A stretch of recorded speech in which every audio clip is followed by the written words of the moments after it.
ছবিতে দেখতে পাচ্ছেন একটা গাধাকে যুদ্ধের ময়দানে একজন সৈনিক নিজের পিঠে তুলে নিয়েছেন। কি ভাবছেন, অবলা প্রাণীর প্রতি সৈনিকের অগাধ ভালোবাসা? আরে না ভাই, কোনো ভালোবাসা টাসা কিছুই লুকিয়ে নেই। আসলে এই গাধাটিকে যদি ছেড়ে দেওয়া হয়, সে ভুল পথে হেঁটে ওখানে মাটিতে পুঁতে রাখা মাইনগুলোর বিস্ফোরণ ঘটিয়ে সবাইকে বিপদে ফেলে দিত। তাই বলা হচ্ছে, নিজের চারপাশের গাধাগুলোকে নিয়ন্ত্রণ করুন। যদি ভাবেন পরিবারের কোনো গাধা ওলটপালট পথে চলে গেছে, কোনো ব্যাককেল যা ইচ্ছা তা করুক, তাতে আমার কি আসে যায়? প্রিয় ভাই, আপনার নিজের চারপাশের গাধাগুলোকে নিয়ন্ত্রণ করুন, যেন আপনি নিজেকে এবং আপনার প্রিয়জনকে নিরাপদে রাখতে পারেন। আর হ্যাঁ, জীবনের প্রতিটা পা, প্রতিটা পদক্ষেপ খুব সাবধানে ফেলবেন, কারণ বহু মানুষ অপেক্ষায় আছে আপনার একটা ভুল ধরার জন্যে। যাদের চোখ আপনার হাজারটা গুণকেও এড়িয়ে যাবে শুধুমাত্র একটি ভুলের আশায়। নিজের বোনকে সঠিক পাত্রের কাছে তুলে দেওয়ার জন্য আপনি ঠিক যেমন একটি ছেলে চান, একবার ভাবুন তো অন্য কারো বোনের জন্য আপনি তেমন ছেলে হতে পেরেছেন কিনা। আপনার স্ত্রীকে সম্মান করুন। ভেবে দেখুন, শুধুমাত্র দুমুঠো ভাতের জন্য কিন্তু সে তার বাবা মাকে ছেড়ে আপনার ঘরে চলে আসেনি। তার প্রাপ্য সম্মান আপনার দয়া নয়, তার অধিকার।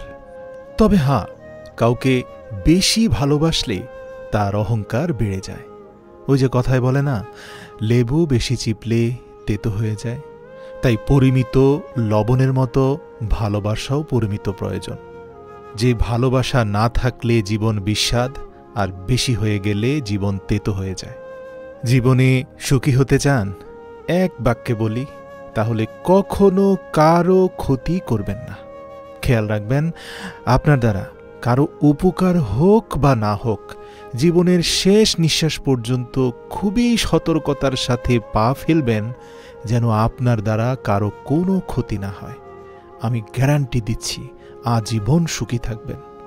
মনে রাখবেন, অন্তরের কষ্টে সবাই চোখের পানি ফেলে না, কিন্তু কারো কারো কষ্ট আল্লাহর আরশ কাঁপিয়ে দেয়। অনেকেই বলেন লোকটা সফল হয়ে মাত্রা অতিরিক্ত অহংকারী হয়ে উঠেছে। প্রিয় ভাই, কষ্ট করে সফল হলে মানুষ হয় চরিত্রবান, আর যারা নকল করে সফল হয় তারা হয়ে ওঠে অহংকারী। ভুল বুঝাবুঝির কারণে ভালোবাসার সমাপ্তি যেন না ঘটে। দেখুন, ভালোবাসা হলো একটা বই, আর ভুল বুঝাবুঝি হলো একটা পৃষ্ঠা।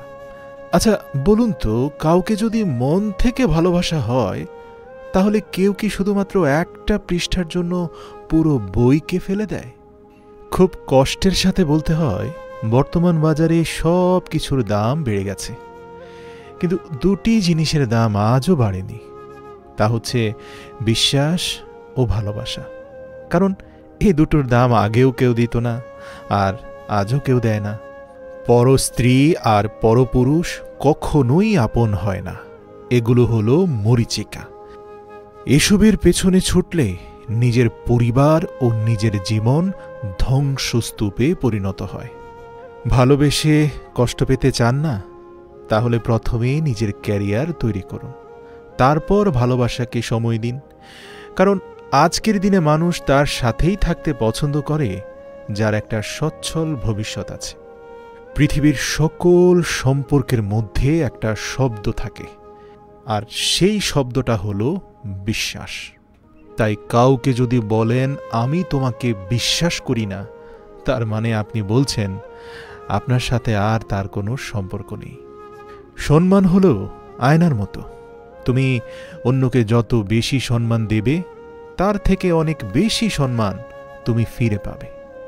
বাঙালি মেয়েরা অনেক ছোট ছোট বিষয়ে কাঁদে ঠিকই, কিন্তু জীবনের কঠিন সময়টা হাসি মুখে কাটিয়ে দিতে পারে যদি প্রিয়জনের কাছ থেকে ভরসা পায়।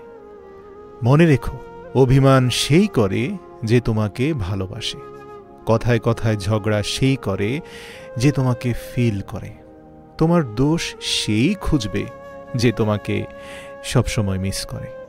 শরীরের অঙ্গ কেটে ভালোবাসা প্রকাশ করার মতো বোকামি এই পৃথিবীতে আর দ্বিতীয়টা নেই। যার কাছে চোখের জলের কোনো মূল্য নেই, সে রক্তের দাম দেবে কিভাবে? যে পরিবারে পুরুষ থাকতেও মহিলা মাতাব্বর, ওই পরিবারের সাথে আত্মীয়তা না করাটাই আপনার জন্য ভালো। কারণ মহান আল্লাহ তাআলা পুরুষদেরকে পরিবারের প্রধান দায়িত্বশীল হিসাবে নিযুক্ত করেছেন। গায়ের রং ফর্সা হলেই মানুষ সুন্দর হয় না, মানুষ সুন্দর হয় তার চরিত্রে। প্রতিষ্ঠানের বড় বড় ডিগ্রি থাকলেই ওই মানুষটা শিক্ষিত হয় না, মানুষ শিক্ষিত হয় তার মনুষ্যত্বে। সব সময় রূঢ় কথাগুলো আপনার অপমানের জন্য নয়। মনে রাখবেন, শুধু মরিচ খেলেই ঝাল লাগে না, উচিত কথা বললেও অনেক মানুষের ঝাল লাগে। সেই তো শ্রেষ্ঠ যে উচিত কথা শুনে রাগ আসার পরেও মুহূর্তের মধ্যেই ঢোক গিলে নিজেকে পরিশুদ্ধ করে নিতে পেরেছে। কারণ আজ দুজনের সামনে পরিশুদ্ধ হলে কাল 200 জনের সামনে সম্মানিত হতে পারবেন।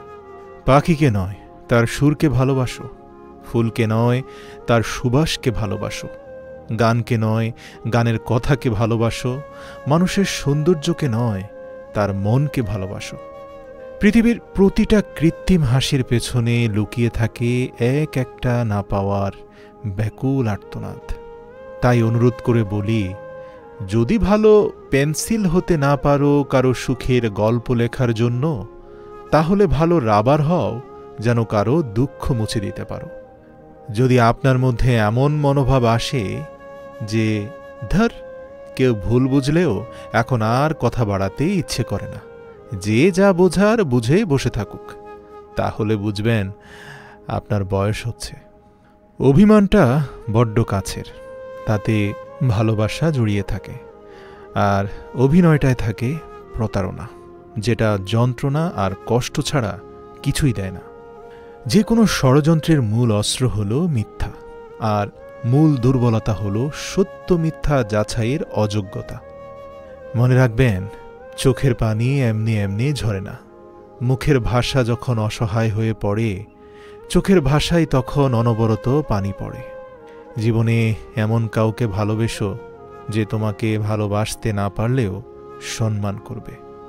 যেদিন মানুষকে তার মা নয়, তার দায়িত্ব তাকে ঘুম থেকে জাগাতে বাধ্য করবে, সেদিন জানবে ওই ব্যক্তি পরিবারের দায়িত্ব নেয়ার জন্য একেবারেই যোগ্য হয়ে গেছে। আমার অহংকার বিন্দুমাত্র নাই, তবে আত্মমর্যাদা আছে, তাই কাউকে তেলিয়ে চলি না। তেলবাজিকে আবার ভালো আচরণের সাথে গুলিয়ে ফেলবেন না, কারণ তেলবাজরা অসহায় দরিদ্রদের সাথে কখনোই ভালো আচরণ করে না, তারা শুধু স্বার্থের জন্যই ভালো আচরণ করে। প্রিয় ভাই, জোর করে কাউকে ধরে রাখার প্রয়োজন নেই। দেখুন, যে থাকার সে থাকবেই, আর যে চলে যাওয়ার সে চলে যাবেই। আর চলে গেলে ভাববেন সে আপনার ছিলই না। আর কখনো কাউকে কথা বলার জন্য বারবার অনুরোধ করার দরকার নেই, কারণ যার কাছে আপনার সত্যিকারের মূল্য থাকবে সে হাজার ব্যস্ততার মাঝেও আপনাকে ঠিকই সময় দেবে। আর যেসব সম্পর্ক আপনার মানসিক শান্তি নষ্ট করে, আপনাকে অসম্মানিত অনুভব করায়, সেই সব সম্পর্ক জীবন থেকে একেবারেই মুছে ফেলা উচিত। এবার সে আত্মীয় হোক বা বন্ধু বা কাছের কোনো মানুষ। দেখুন, জীবনে খুব কম মানুষই থাক, কিন্তু যারাই আছে তারা যেন খাঁটি হয়। আর সব সময় মনে রাখবেন, জীবনটা সেই মানুষের সাথে কাটানো উচিত যার চেহারার চেয়ে মনটা বেশি সুন্দর। সম্পদ আপনার আভিজাত্য, কিন্তু সুনাম আপনার অহংকার। কারণ সম্পদ অর্জনের চেয়ে সুনাম অর্জন করা কঠিন। সামান্য কথার আঘাতে কেঁদে ভাসিয়ে দেওয়া মানুষটা এখন হাজারো অপমান অবহেলা সহ্য করে স্থির দাঁড়িয়ে থাকে। কেন জানেন? কারণ সময়ের সাথে সে নিজেকে মানিয়ে নিতে শিখে গেছে। সে আগের চেয়ে অনেক বেশি আঘাত সহিষ্ণু হয়েছে। এটা প্রত্যেকটা মানুষের শক্তি। পৃথিবীর 90% পুরুষ শাশুড়িকে মায়ের মতো শ্রদ্ধা করে, কিন্তু 90% মেয়েদের ক্ষেত্রে দেখা যায় শাশুড়িকে পরিবারের বোঝা মনে করে। কারো দুর্বলতা নিয়ে কখনো মজা করো না। যেটা তোমার কাছে দুষ্টুমি, সেটা অন্যের কাছে অনেক কষ্টকরও হতে পারে। প্রয়োজন মেটাতে না পারলে বর্তমান সমাজ তাকে বন্ধু তালিকায় রাখতেও পছন্দ করে না। জীবন এটাই হলো সবচেয়ে কঠিন স্কুল। তুমি জানতেও পারবে না যে তুমি কোন ক্লাসে পড়ো, তোমার পরীক্ষা কবে। আর এই জীবন নামক পরীক্ষাতে তুমি নকল করেও পাশ করতে পারবে না, কারণ প্রত্যেকেরই প্রশ্নপত্র আলাদা থাকে। ভালোবাসলেই ক্ষমা করতে নেই। কখনো কখনো নিজের ব্যক্তিত্ব, সততা, আত্মসম্মানবোধ এবং নিজস্বতাকে শ্রদ্ধা করার জন্য হলেও নিজ হৃৎপিণ্ডকে কষ্ট দিতে হয়। দামি ঘর, দামি গাড়ি, দামি আসবাবপত্র দিয়ে কি হবে? নোটিশ তো আগেই পেয়েছি, যে কোনো সময় বাড়ি ছেড়ে দিতে হবে।